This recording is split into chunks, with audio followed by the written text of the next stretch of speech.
Okay, we're on the weekly Torah portion, Parsha Pinchas. Please subscribe to the channel, give it a thumbs up, hit the notification bell so that we'll know when we give a new class, and also give a comment.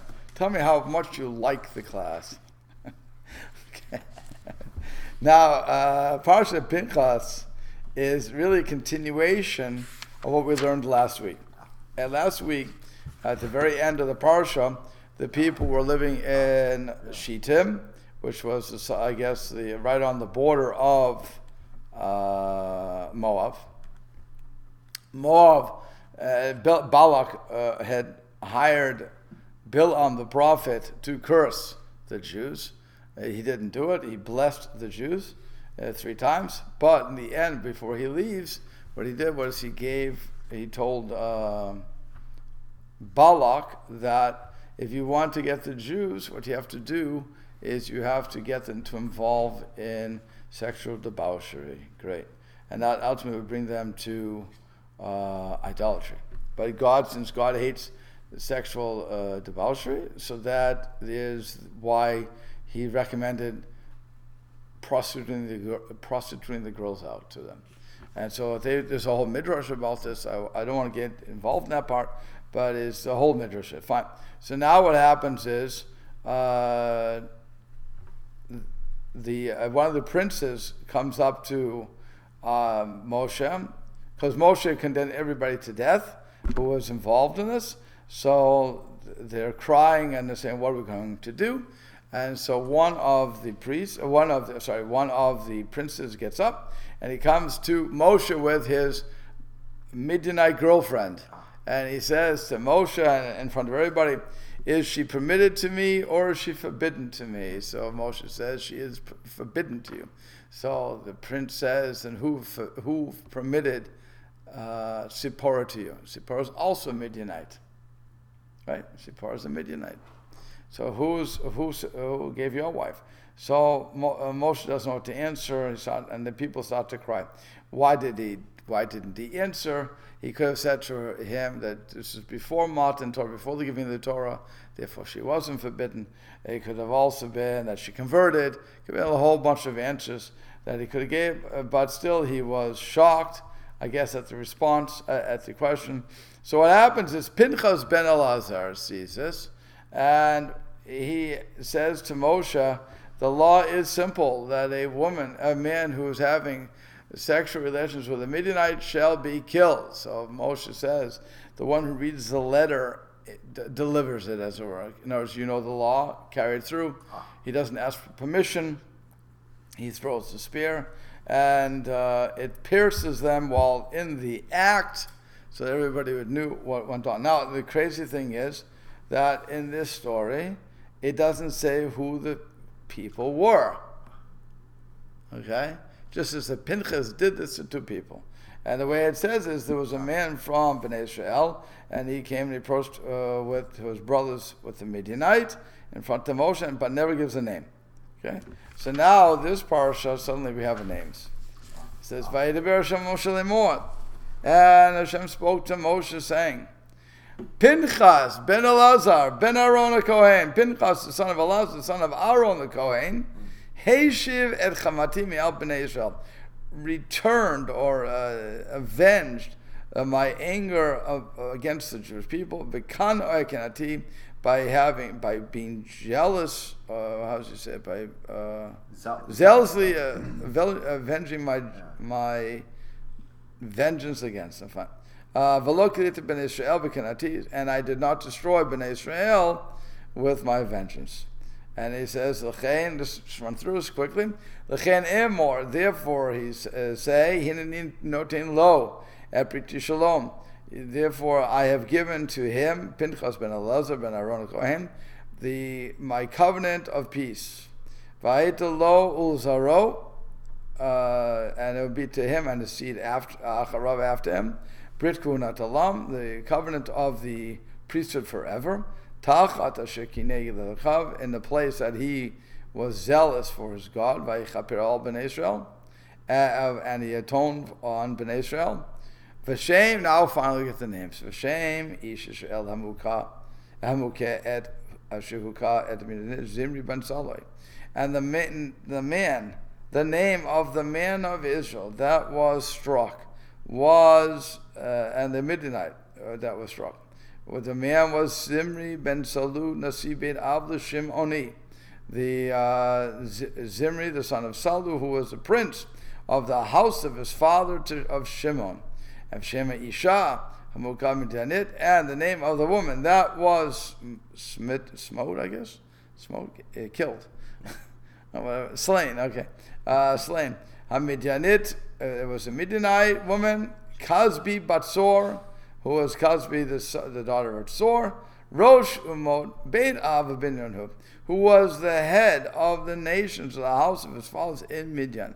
So what we're seeing here is he killed 2 bigwigs. Okay? Now, that's... What? The word you're looking for was shish kebab.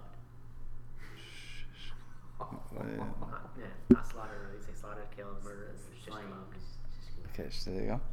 Okay, so now, what was going on? Why did Hashem have to, in this parsha, he didn't do it in the first parsha, he just said he killed them.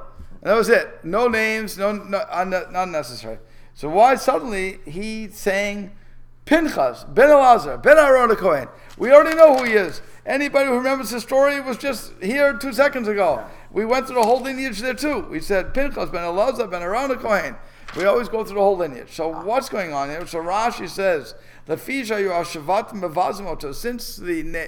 the tribes were denigrating him, and they would say, Hari'item ben Poti v'zeh shapitem avi imo agalim kochavem. See, the son of Poti, who, why was he called Poti? Because he fattened up the calves for Avodah Zarah. His maternal grandfather fattened up calves for Avodah Zarah, okay, for idolatry. Farag Nasi Shevet Mishel, and he killed the prince of the tribe, one of the princes of the one of the leaders of the tribes of Israel. Lefichach, therefore, Bahakatuv, the pasuk comes. The verse comes, Vayechasu Acher Aharon, and it traces his genealogy through Aharon. So it's showing that he was not the son of, it may be true that he's coming from Yitro in some sort of manner, but it's also a matter of that he's coming from Aaron. So since he's the son of Aaron, the grandson of Aaron, he was doing it L'Shem Shemayim, and he had that lineage, and therefore that's why I'm giving him the Brit Shalom.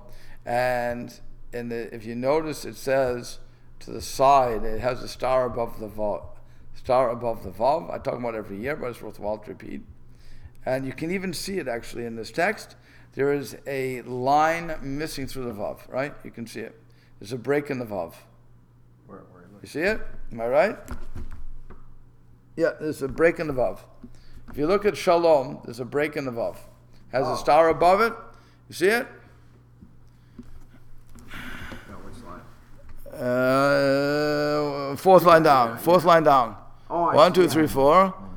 See the word Shalom? Yeah. You're in the wrong section. You're in the wrong parsha. You're not going to find it. Okay. Go to Pinchas. Okay, let's go to Pinchas so you're on the same page. You have to be on the same page. You're on the same page, we're in trouble, huh? No, you're talking about Parsha Matos. Say it again? You're talking about Parsha Matos in the beginning, so when the Parsha Matos. Okay. Whoops. Yeah. So fourth line down, you see the word Shalom. See the broken Vav? Oh, mine doesn't have a break in it. Say it again? Mine doesn't have a break in it. Sure it does. Really small. I can see it in yours. Yours is up. They didn't break it. What a lousy addition. Okay. You have to look pretty close to see it. Yeah, it's not there. I can see I it. took my glasses off. I couldn't see anything. Okay, that is the broken Vav. Why? Because it said, and in case it doesn't say it there, it says over here, Vav Ketia, which means broken Vav. Okay. So that's why it's there. That's in every Torah. You're going to have a little split there. Okay? And I told the story many times, right?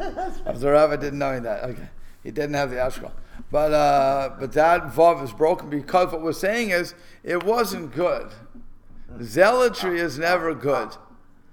Yes, Gets the job done, but it's not for everybody. You can't just decide I'm going to do this sort of thing. So yes, it's Briti Shalom, but still it wasn't a complete victory per se. So that's why it's split. That's what the rabbis explain. He doesn't know what's supposed to be broken. He take the next Torah out. Right. It happened. Yeah. You saw that happen? I was told by the Balkri himself. What? I was told by the rabbi who did it. Wow. He wasn't a normal Balkriya. Wow. So that's what happened. Wow. But it was funny that he took out. Yeah. By the third Torah, he figured out something was wrong. Wow.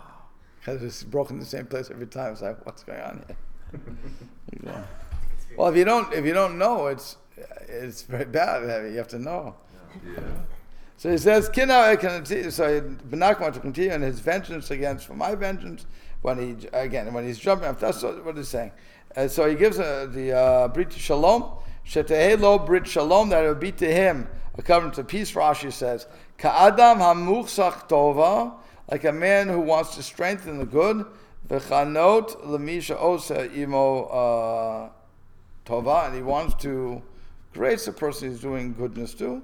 So Avkan, Pirush Lo, Kadosh Baruch Hu Shlomotov. So also here Hashem is explaining his completeness or his peace with him. And it's going to be this covenant, Rashi continues to say, a Brit Kuhunat Olam. Now wait a second. We just said Pinchas, the son of Elazar, the son of Aaron HaKohen. So that means that Pinchas was a Kohen, right? It should be logical. Father goes father, son, father, son, father, son. You with me on that? Yeah. My question is sort of, I think it preempted this a little bit, but if it said that he was somehow, I remember recently saying somehow related to, what's it called? Yitro? How? Who was Aaron's wife, or rather? Aaron's wife? It would be Eliezer's wife. It would be Eliezer's wife you're talking about. Eliezer's wife. It's Pinchas ben Eliezer ben Aaron. Oh, okay. So you're looking at Eliezer. Was Eliezer's wife somehow connected to Yitro? That's what they want to argue. Huh. It wouldn't have affected them either, because. Say it again. Hold on. You have to use it. You can't say he at that point. You have to give me a name. No, the connection with Yitro is there is probably somewhere where Pinchas' mother was somehow connected to Yitro. Yes. Okay. I mean, it said his father fattened the cow. I said maternal father. His father on the mother's side, or right, the maternal grandfather. Right. Okay. Right. Yeah. Okay. That's what maternal is, right? So he says, "B'tzu Shalom." I'm sorry, Kuna Dolam. Alpha P says Rashi has the same problem that everybody else should. You should realize, why doesn't he have a Kuna already? His grandfather has a Kohen. Again, my grandchild, I should be Zaycha, my son, from my son, so that he'll be a Kohen. It's not a matter of God has to come from on high and say, the little tzaddik, he's going to be a Kohen. It's birth. So what happened? Even though the kahuna, the priesthood, had been given to the seed of Aaron, lo nitna ela la'Aaron uvanav shenimshechu imo ulatolatav shelidu achar himshachatan. That the kahuna, the priesthood, was only given to Aaron and his sons that were anointed with him, and to the generations after. Aval Ba'ad Pinchas shenolad kodem lechen. But Pinchas was born before this, v'lo nimshach, and he wasn't anointed. So lo balich lakun come. He wasn't considered part of the priesthood until now. Now he earned his way in. But you kill a couple people, you earn your way in. That's okay. But it's I'm only kidding. I'm only kidding to everybody. Don't take me seriously. He was born before the appointment of the appointment, right? So what about Elazar? Elazar was inaugurated. Already too. But he was anointed with his father. Oh, but the grandson wasn't. Right, and the grandson was already born. So it was only the father, Elazar, the 4 kids. The father, Aaron, and his 4 kids. Nadav, Avihu, Elazar, V'itamar. Okay? So those 5 were anointed. That's interesting. Eliezer, Pinchas wasn't part of that. That's interesting. So now Pinchas, so as a result, he's not a Kohen. Yeah. He's odd man out. He's he's a good Levi, and have a good day. But he's not a Kohen. So now what happens is he goes through this. He reads the riot act, as it were, and Moshe says, "Go for it." Oh.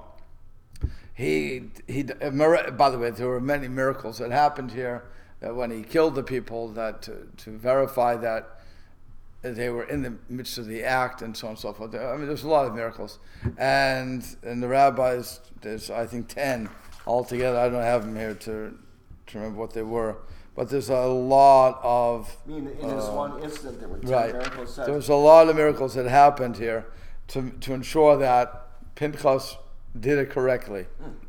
And that he wasn't a criminal, and he was. That's to say, we don't like zealotry. We're not a fan of it, but when it happens, and you have to make sure that it was good. So that's why really Hashem is coming to his aid to testify. But on top of that, he inaugurates him into the kahuna, into the priesthood. He said, "You earned your way in because you were zealous for me." That's the bottom line.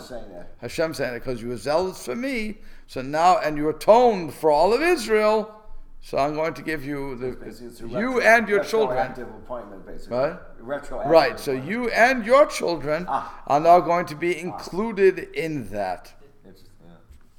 Yeah.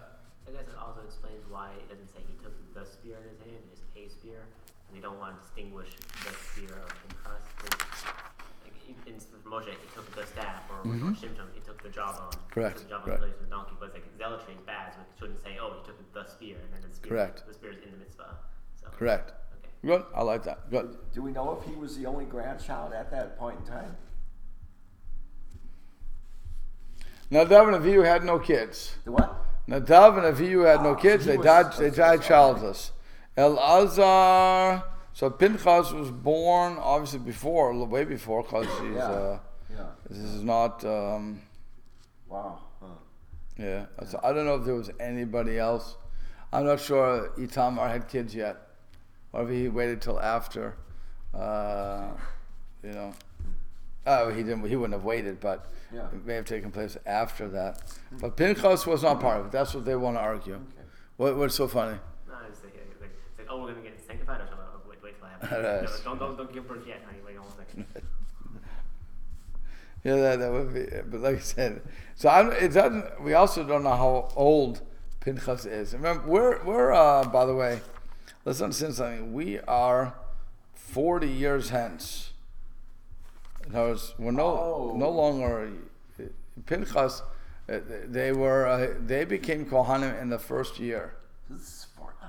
Remember, you have to remember that. We're 40 years hence. So he could just be a little over 40, basically. Yeah, so that's what I'm saying. A little. He had to be a little over. He could be a little kid when they were born, but when they were anointed. So that's what I'm saying. The priesthood was given within the first year to the Kohanim, and that's when they built the tabernacle within the first year of Sinai. So presumably it's possible. The others had at this point in time had grandchildren, but they were born after They're all that. Kohanim. Right. Okay. Right. All right. Yeah. So that's what I'm saying. You have to always remember that, because that's why he's coming up. That's why he's throwing the spear. That's why he's not a little kid of 3 years old. He's an adult. Okay. And so it says Vayitalo. I'm sorry. Little Kav. Why does it say that in the verse it says Kini Kav, he was jealous or zealous for his God? What does that mean? Bishvil Elokav, for the sake of his God. That's what it means. He wasn't jealous to God or zealous for, or whatever you want to say that. It was Bishvil, on this behalf of. And then finally it says, Shem ish shel b'makom sheyaches et tzadik l'shvach yaches et arash l'ganayim. So here it says, and the name of the Israelite was Zimri ben Salu. So why does it have to tell us who the father's name was? So Rashi says something that is a very strong language. Just as we trace the tzaddik to the son, and we say just as the father was, just as the son is the tzaddik, also the father. So here also, now we know that Zimri was a Rasha. Well, we also learn from that Salu was a Rasha. Salu is his father. Zimri ben Salu. So that's why it's being miyaches, it's giving us a genealogy for the negative. Again, it can work either way. Yeah. Do we know what Salu did? I do not know. So I'm sure there's a midrash somewhere that would say what Salu did, but or what he yeah. So I don't, like I said, I don't. Does he bring it down and it all to show them? There was a leader. Was he one of the 12 spies, or the 10 spies? No, that one died. Yeah. Well, Salu might have at this point, right? What? No. Because Zimri is alive, but Zimri is a prince. So. But his father might be dead. Probably.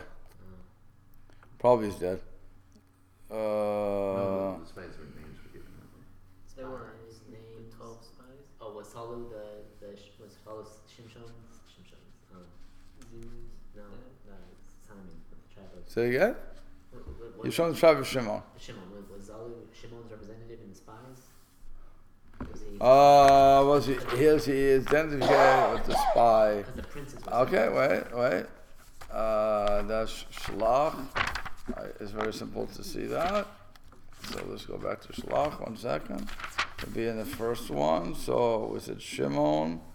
Lamate Zvulun, Yosef, Lamate Asher, Naphtali. Where's Shimon? No, it's Shafa ben Chori. So it wasn't him. No, I'm not sure what Sully did, but he wants to argue. That's what Rashi is saying, that it's from the Tanchuma. It's from the Tanchuma that you go, just as you give genealogy to the praise, also to the wicked. Okay. So then he says, Nasi Beit Av the Shimon. He was a prince of the house of the father for Shimon. He says, Le'echad v'chameshet batei avot shayu Shimon. That was to one of the 5 houses. That was to the shevet of Shimon. It wasn't just one shevet. It wasn't just one house represented. He had 5 altogether.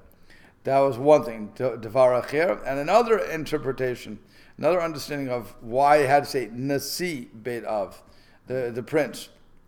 Lodia Shvacho Shel Pinchas, to inform the reader of the praise of Pinchas. What was the praise? Sha'af al pi shezahaya Nasi, even though he was a prince amongst the people, Lo mana eratzmo l'kane l'chil Hashem. He did not hold himself back from avenging the Chil Hashem, the profanation of God's name, l'chach. Therefore, the acha ketuv mi hu amocha. That's why the pasuk had to say who was killed. Otherwise, who cares? Somebody was sitting. You said they came up. They said, I want to marry this woman, or I want to be with this woman. They say no. He says the law is you get killed. Moshe says go ahead, and he does it. So we don't have to hear anymore. The plague was stopped. Forget the story. Let's continue on. We have more important things to talk about. No. We want to tell you what this great praise was of this person. That he didn't care who you were. You did something against God, you're a dead boy. You're dead. That's it. We can't have you.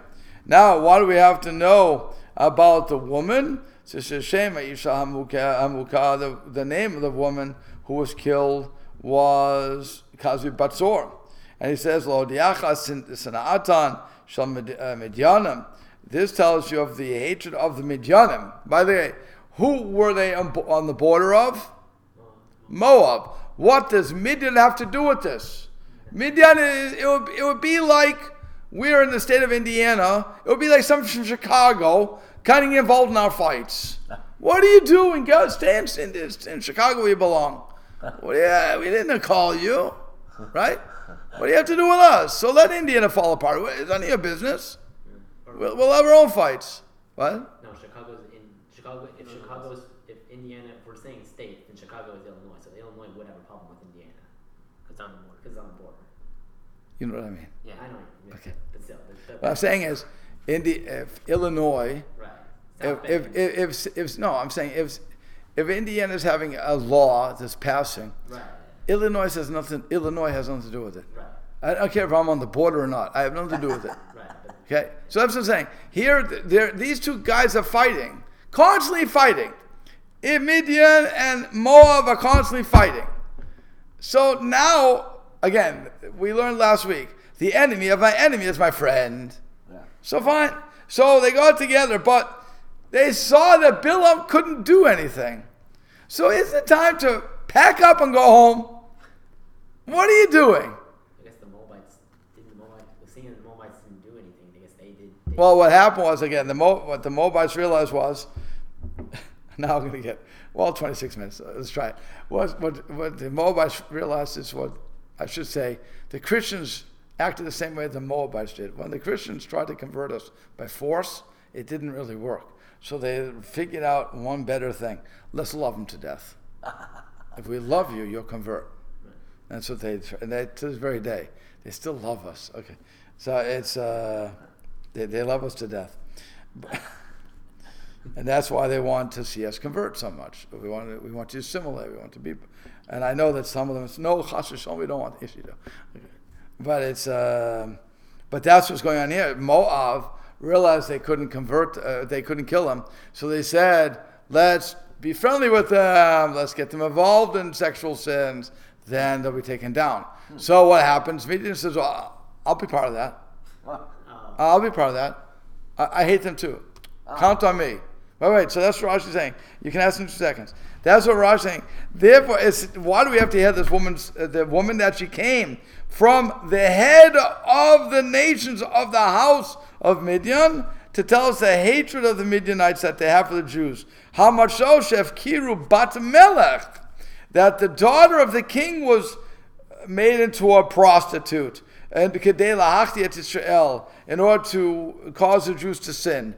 That's how it was. That's how much hatred you had. It's not like you sent out the little slave girl. You sent out the princess, and she got the prince. Now they say in the Midrash, really, how'd she get Zimri to do it?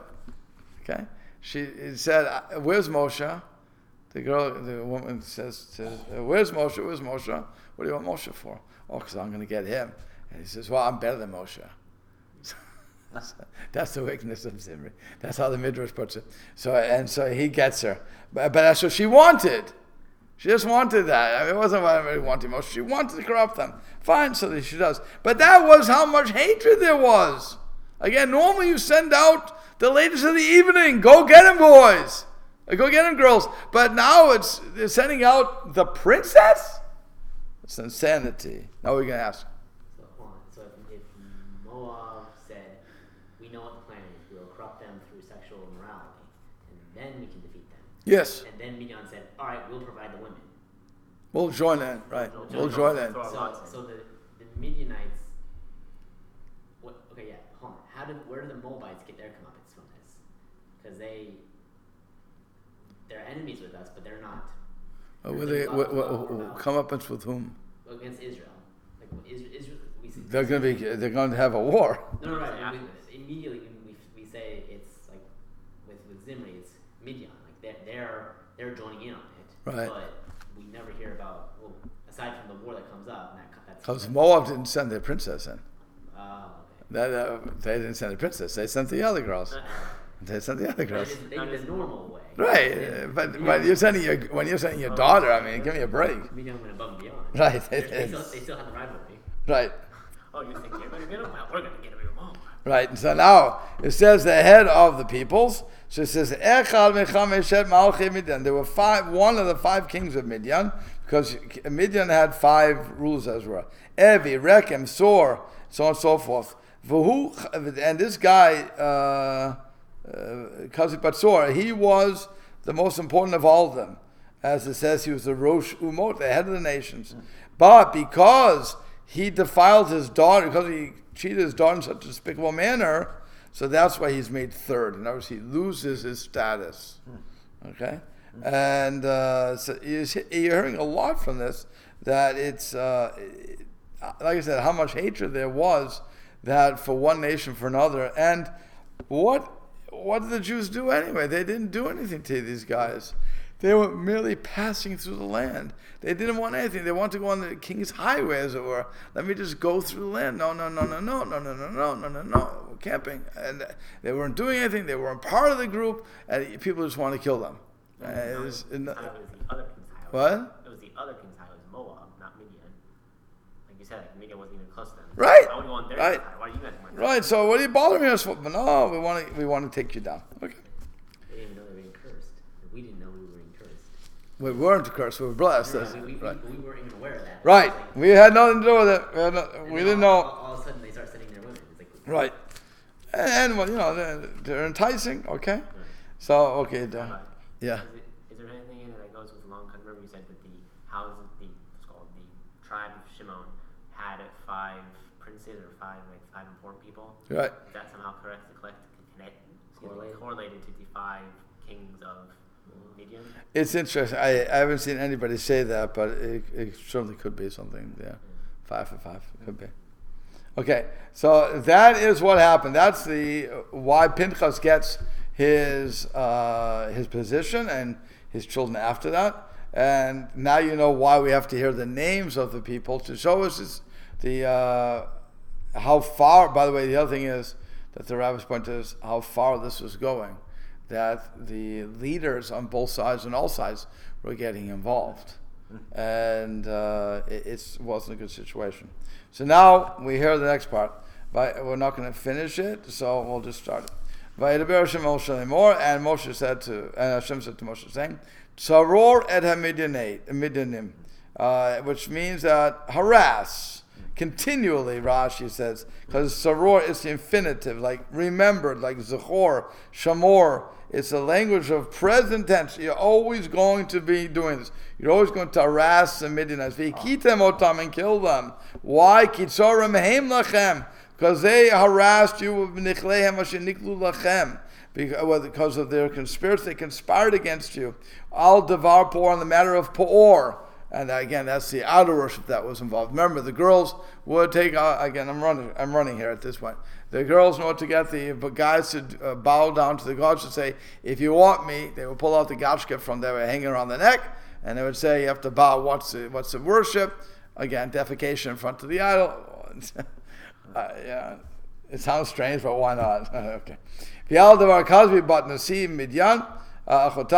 the matter of Kasbi, the daughter of the prince of Midian, their sister, Hamuka, that was hit, Magifa, on the day, on the day of the plague, Al Devar Peor, on the matter of Peor. Okay, so, by the way, Rashi says on this, again, the girls, the harassment was, Shevkir b'notem, there's no kedei lahat, Totchem Peorim, they turned their daughters into prostitutes in order to make the people err after Peorim. They had Moab, Lotzi vel Hashmid, but Moab they were not commanded to destroy them. Why? Moab is the one who started the whole Mishagas. So you would think they're the ones, okay? It's like Charles Manson. He killed those. He didn't kill anybody, blah, blah, blah. But, he got the people to kill them. Okay? So you would think he's the most responsible, not the little peons that were doing it. So why didn't Hashem say, harass the Moabites, kill them? Why did he do that? Rashi says something amazing. Again, it's from Baba Kama. So the Gemara says, Mipnei root. Because of Ruth. Shahaita atida letzeit mehem. Ruth was a Moabite. She has to be born in order for David HaMelech, and so on and so forth. There's a storyline here, ladies and gentlemen. I, God, know what you need. You can't do her right now. We need the girl. Now you can argue, why didn't Hashem just save the family? So and so. No, I don't do miracles. Not openly like that. I'm not going to keep one family and who knows what's going to happen. No, he has to keep them alive for Ruth. Okay? Amazing that you would hear that. Okay? And we'll have to stop there. Okay. Whoops.